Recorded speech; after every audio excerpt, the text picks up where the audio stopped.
Let's chat about how stress can be draining your energy on a day-to-day basis, and you don't even know that it's going on for you, why that's happening. And then I want to give you one brilliant way of getting you out of this energy drain situation that's free, it's easily available, you can do it while you're driving your car, you can do it before you eat. It's just so easy and straightforward. So let's get to it. This is a particular interest if you have a thyroid condition or if you're a woman.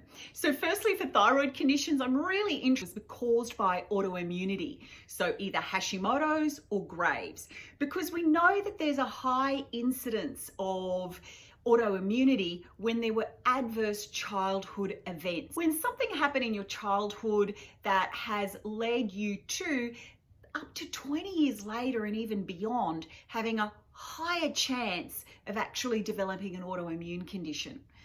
Sometimes it's something that didn't even happen to you. It happened to your parents or your grandparents. There's something called generational stress that impacts your DNA.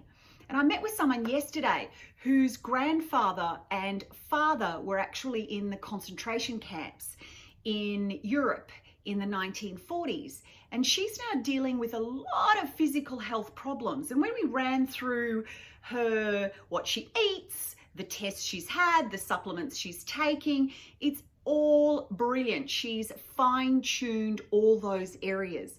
And yet what may be happening is she's experiencing a drain on her energy because of what's happening hormonally from her that she's inherited. In terms of female hormones, what can be going on? This is a particular pattern of fatigue for those of you who experience fatigue just before they get their period. So it's that week to 2 weeks. We call it the luteal phase, or when progesterone is meant to be at its highest. And if you don't know what that means, just kind of think the week of your period, most people feel down and flat. Then the week after the period, you get a cresting surge of estrogen, and that makes us feel fantastic, usually. And then as estrogen crashes, progesterone is meant to rise and crest and help us feel calm and in control and decisive. But if progesterone doesn't get high enough, what can happen is we're actually left feeling anxious, insecure, and struggling to sleep at night. And I'm interested in why progesterone is low here, because actually you make a particular type of stress hormone from your progesterone. So you can actually lose your progesterone. Your progesterone can be stolen. Your calmness, your ability to sleep, your ability to make decisions and not feel overwhelmed can actually be stolen to make some stress hormones, and that can leave you feeling very tired. So I'm talking about stress hormones, and mainly I'm talking about adrenaline and cortisol. And I looked to a researcher called Hans Selye, who had a fascinating insight into why we feel tired and what steps we go through or stages we go through when we experience stress. So the first stage of stress is one that we all recognize. It's called fight or flight or freeze. It's when we're alarmed by something and we have that classic kind of shoulders go up. We feel quite tense. We probably breathe in a shallow fashion. And we can feel very sharp mentally. Our eyesight almost becomes more acute. Our hearing becomes really sensitive. Even our sense of smell becomes really acute. We can walk into a room and see something that's out immediately, where we can balance a whole lot of facts. You know, it's sort of like when someone merges in on you on traffic, or you hear a really loud noise and you're terrified. It's that... You know, we call that the alarm phase. It's where adrenaline is quite high. The hormone cortisol is not so. It's just usually normal if we were to test it. But we can't stay in that kind of high production of adrenaline for very long. It really drains us quickly. You know, it drains our battery fast. And if that's ever happened to you, you've probably had the very instinctive reaction when you worked out what that loud noise was, or when you successfully managed to merge in on traffic or have someone merge in front of you and you avoided an accident, and you're left kind of drained, and it's normal to kind of go, Oh. But if you kind of stay in that place of alarm in your general work day, or something's happening in your life that leads you to produce a lot of adrenaline constantly, or you had an experience when you were younger as a child, or maybe even generations ago there was an experience, you can be making a lot of those hormones all the time, leaving you to feel a little bit more tired. And then what can happen is your body just runs out of the ability to make adrenaline every day, right? And you end up making quite a lot of a compensating hormone called cortisol. You only have so much adrenaline in your tank.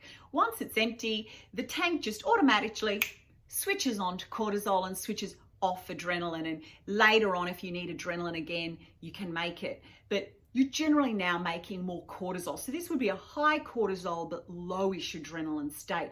And we're going to call this stage adapt. And this is where you're no longer on high alert. You know, you're not walking into a room and seeing that picture's out, or smelling everything and hearing everything. In fact, you're probably a little bit mentally narrowed down. Like imagine like a horse with blinders on. You know, you can only kind of see this part. You can only really see what's in front of you. It's a feeling in your body of like dragging your bones through the day. Things don't really bring you joy anymore. There's really not much of a libido happening for you. And it's a sensation of just trudging, getting through the day. You know, if we were to look at this from a historical sort of thousands of years back, this situation isn't a fight or flight or freeze. It's not, you know, a tiger or lion is running after you like that first example. Rather, it's something's happened to the feeding grounds where your tribe lives, and you're on a slow march north to try and find some new feeding grounds. Your body doesn't want you to stop and have fun and smell the roses. It doesn't want you to stop and have a libido and possibly bring children into the world that would have to be then marched north with you. Your body doesn't want you to be eating a lot of food and digesting it constantly, because that would drain energy. So your appetite switches off and your digestive juices start to run low. And at night, when you're trying to fall asleep, after being felt exhausted all day, you felt exhausted. All of a sudden, you get an uptick in energy, particularly mental energy, and you find yourself lying in bed and you start to really think through problems, and it's almost like you're sharpest that you are all day. And you think about this, and then you worry about that, and then all of a sudden you remember someone looked at you sideways when you were in high school 20 years ago, and now you're dwelling on it and ruminating on it, and you're like, why am I remembering all this garbage? Because your brain's trying to protect you. It thinks that you're on some sort of slow march with your tribe out of this dreadful situation that you're in. So it needs you, before you go to bed at night, to actually ponder and contemplate what you're going to do tomorrow, so the safety of you and your whole tribe is looked after. And then the final stage is called exhaust. And this is like a absolutely profound chronic fatigue, or an absolute awful illness. This is what people with Hashimoto's hypothyroidism can feel relentlessly every day if they're not medicated appropriately, if they're not looking after what they eat, if they're not managing their supplement program well. It's what we can feel like that week before our period, when we're struggling to sleep at night and we get totally and utterly overwhelmed, and we end up being really kind of frustrated out to people and angry, or frustrated in towards ourselves and really beat ourselves up emotionally. And if we use that kind of crazy example that I came up with before, this would be like if we were on that long march north and we fell over and we hurt ourselves, and I'm part of your tribe, and I pick you up and I take you to a cave and I put you in the cave and I leave you some walnuts and I leave you a few grasses and I say, look, sweetheart, we've got to keep marching for the sake of the tribe, but what I need you to do here is just sit and sleep all day. And I need your brain to really reduce its function. I need to reduce your cognition. I don't want you to remember that we've left you here. So I want you to be forgetting everything. And I can't give you enough food to eat the way we are because we're able to go out and collect our food. What I need you to do is I need your appetite to switch off, but even more than that, I need your metabolism to turn down. So now you're feeling tired all the time. You don't ever get an uptick in energy or brain function at night. You're hardly eating anything, but you're stacking on weight quickly. It's really hard for you to remember anything. You forget everything and you can't think through a problem. There's almost like a biological imperative keeping you that way because your adrenaline is low, your cortisol is low, you're not really making many hormones in terms of stress hormones, and you just feel flat the whole time. And it's not pleasant. So have a think about those 3 examples. Let me show you something that I've just popped up on my green board. So this is what we were talking about. We were talking about the alarm stage, fight or flight. I'm feeling super alert, super sharp. I can smell and hear everything. I'm really able to think through things, but I feel quite anxious and panicky and I'm breathing fast. I'm getting really tight shoulders and people are telling me I'm worried all the time, but I don't see it. I just think that I'm really alert, but I feel exhausted at the end of the day. And that's where we see high adrenaline, probably moderate cortisol if we were to test. But you can only last so long in that phase, before you move into the adapt phase. And adapt is where adrenaline is kind of moderate to low and cortisol is actually high if we were to test it. And here, what we see is someone who's not enjoying life. They're just trudging through their day. They feel flat all day. And then they get an uptick, an increase in their energy at night when they really want to be sleeping, and it's kind of crazy because they've been tired and mentally drained all day. And there's certainly no libido here. And then the final one is exhaust. And if you hang around too long and adapt, you can end up in exhaust. And exhaust is heartbreaking. Exhaust is sleeping all day, every day, and never waking up feeling refreshed. Exhaust is really quite profound brain fog. Exhaust is your metabolism is really slow and sluggish. So you can test these hormones. It would be something called an adrenal profile or a hypothalamic pituitary adrenal axis test. And also, particularly for exhaust, especially if you've got a thyroid condition or fibromyalgia, I'd love you to test your reverse T3 because that's really what can be part of the process driving that weight gain and brain fog and fatigue sensation. But it's one thing to kind of know that this is going on in your body, but it's another thing to know what to do. And the reason why I'm so passionate about kind of understanding why is if you can understand why, it often then informs or gives you the understanding of why what we do to get over it becomes so important. Because what we're really trying to do is this. We're trying to switch off the hormones that put you from fight, flight, or freeze mode. And I'm trying to get you over here into rest, digest, relax, and reproduce mode. Sometimes when I say the word reproduce to my female clients, they're like, no more babies. I'm like, okay, well, you're seeing me for an increase in libido, so how about we call it libido? So it's rest, digest, restore libido, because this is where your body wants to be. It wants to be sitting here with this hormonal profile most of the day, every day. But unfortunately for some of us, we're actually living over here in fight, flight, freeze, adapt, or exhaust. So what we really want to do is kind of get us from, what would you reckon? You're here 80% of the time and here 10 to 20% of the time. How about if we get us here just 10% of the time and over here 80 to 90% of the time? Well, that is a heap more energy every day for you. You would have more energy available to you. You'd have more energy when you wake up. You would have more energy in that afternoon lull time, sort of 2 to 4 p.m. And you would have a nicer, easier process in getting to sleep and staying asleep at night. Because actually the way I want your energy to run is to be nice and high in the morning and then fall throughout the day and be nice and low at bedtime. It's not pleasant when it's kind of low in the morning, there's a bit of a hill at lunch, a crash in the afternoon, and then another uptick and hill just when you're trying to get to bed. So let's talk about how we actually get from here to over there. Let's try and get you over into this rest, digest, restore.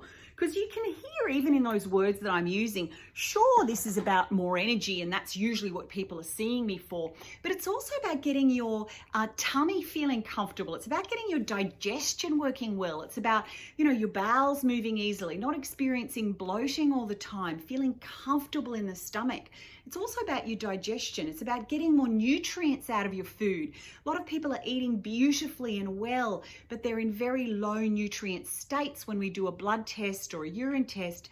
And it's because they're not actually able to absorb the nutrients from their food because they're always in that tense fight flight mode or in the adapt trudging through the day mode where the digestion's not really switched on.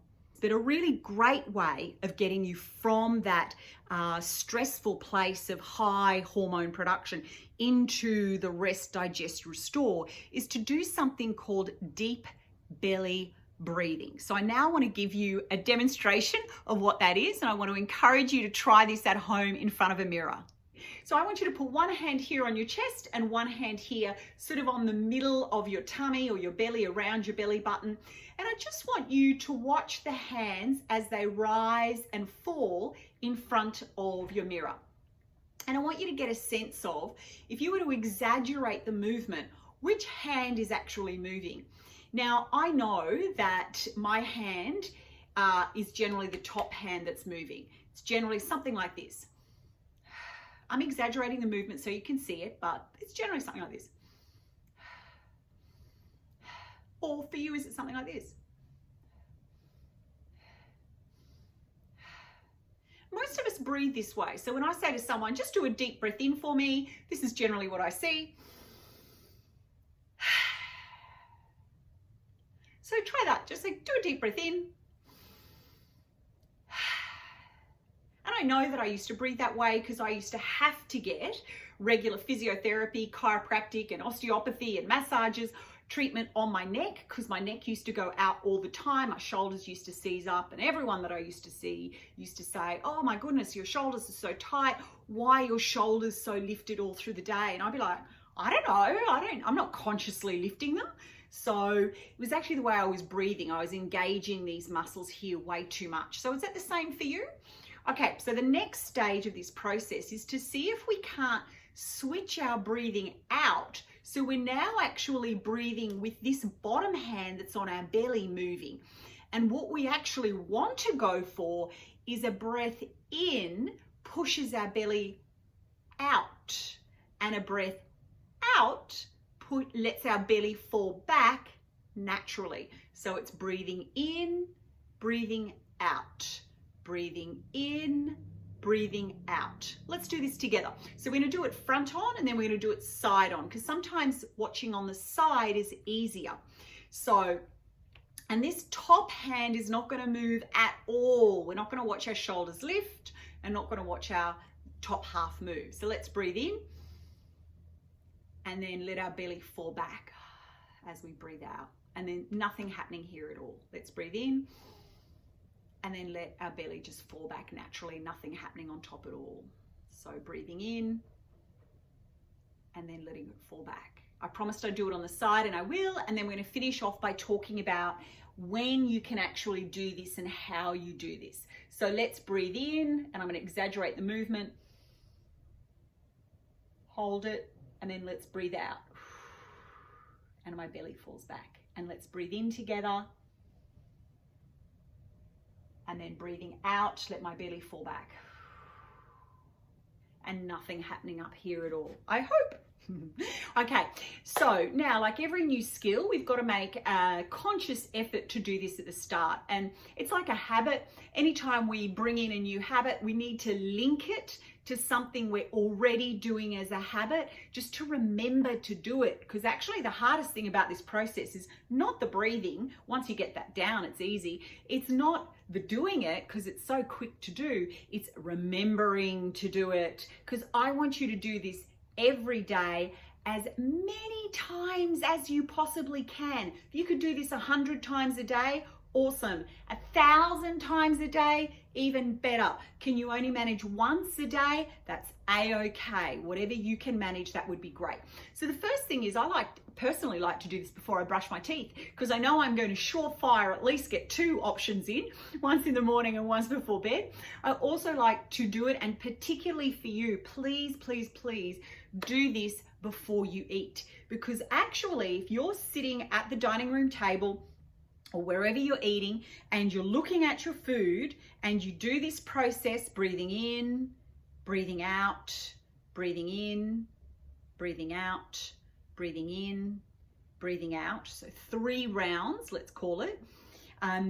While you're looking at your food, you'll actually increase your gastric secretions, which is fantastic. You'll break down your protein structures, less vulnerable to bacteria and parasites, fungus.